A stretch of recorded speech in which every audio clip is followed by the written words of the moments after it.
Bonjour, notre intervention aujourd'hui intitulée Distinction entre transcendant et transcendantal. On peut distinguer entre transcendance et transcendant au premier abord. Transcendance de transcendant, de l'ancien verbe transcender en latin, de transcender. Sonder veut dire franchir, dépasser. Premièrement, à existence de réalités transcendantes. Par exemple, Dieu, en tant qu'il est personnel, distinct du monde, substance ou choses en soi qui existaient derrière le phénomène ou apparence sensible. B, principe de transcendance. Transcendant, maintenant, adjectif, participe de l'ancien verbe transcender, de transcender, franchir, dépasser. A, en philosophie, connaissance qui s'élève au-dessus de notions courantes. B, ce qui est au-delà de toute expérience possible.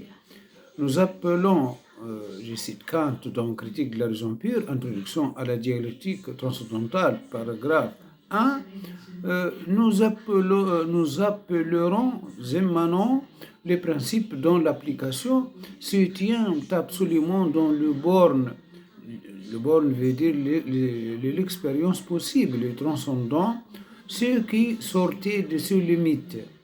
Kant appelle transcendante toute connaissance qui dépasse l'expérience et qui, par là même, est illusoire à ses yeux. Aussi, d'après lui, la philosophie ne peut être transcendante parce qu'elle ne saurait atteindre les choses en soi, le nomen qui ne tombait pas sous l'expérience. Si en mathématiques, transcendant est synonyme de non algébrique. Par exemple, un nombre est dit transcendant lorsqu'il n'est la solution d'aucune équation à coefficients entiers.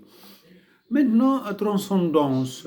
Cette notion est tirée du latin transcender, franchir, surpasser, opposé à immanence. Ce terme désigne ce qui dépasse absolument était d'une autre nature qu'un domaine de référence déterminé.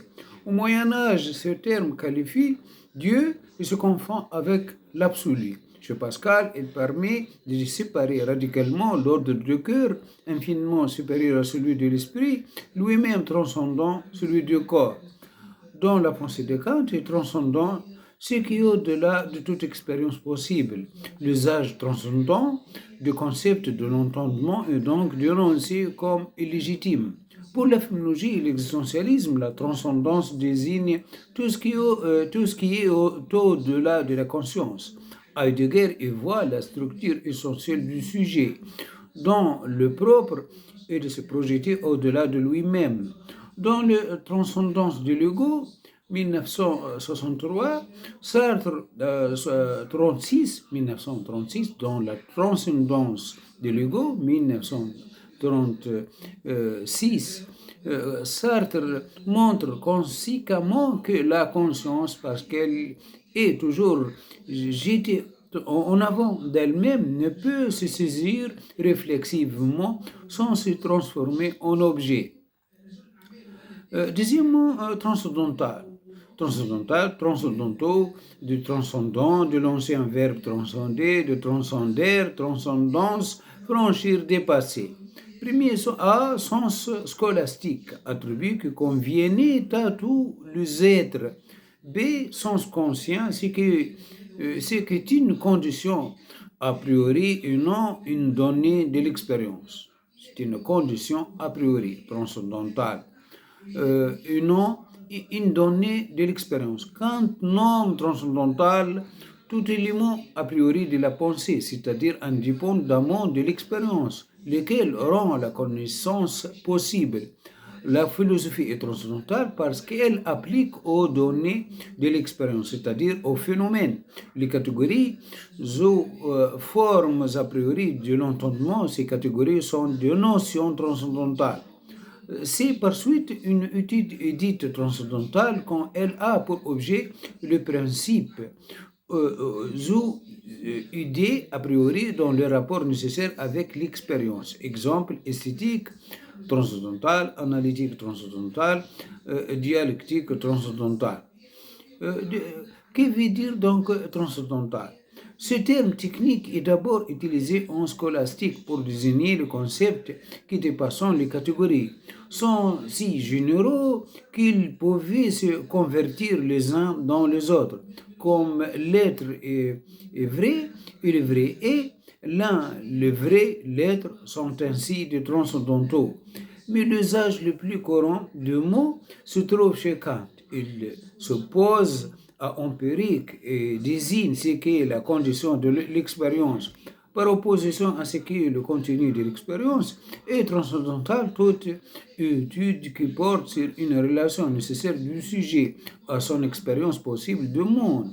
Ce mot ne doit donc pas être confondu avec transcendant, dans la mesure où il ne s'applique de manière légitime qu'à l'expérience. Chaucer transcendantal qualifie le sujet en tant que la conscience et le fondement ultime de toute connaissance. Maintenant, transcendantalisme, le transcendantal.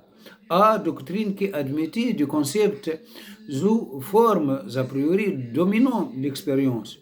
B, le transcendentalisme est aussi un mouvement philosophique et religieux qui est une réaction idéaliste contre la philosophie du XVIIIe siècle.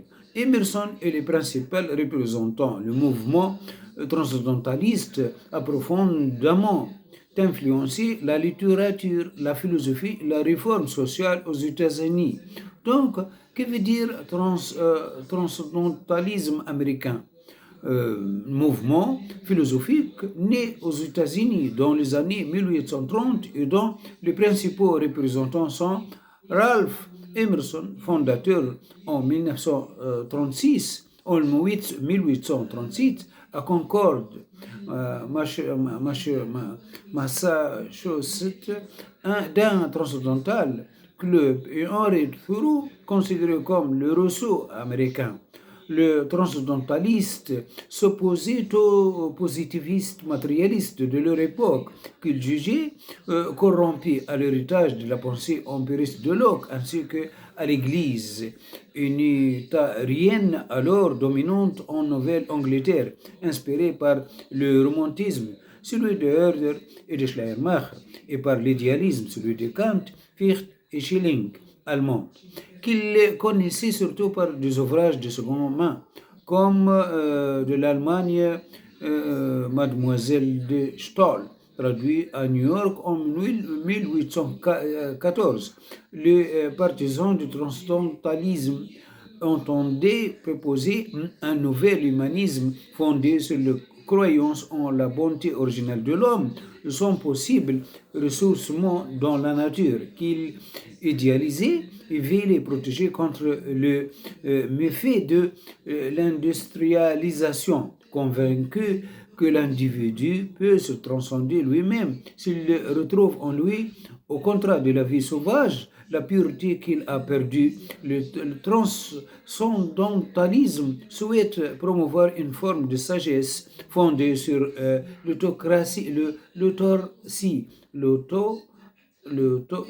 l'autarcie, voire l'ascétisme et la solitude, renouant par là avec le modèle spirituel grec, bouddhiste ou extrêmes orientaux.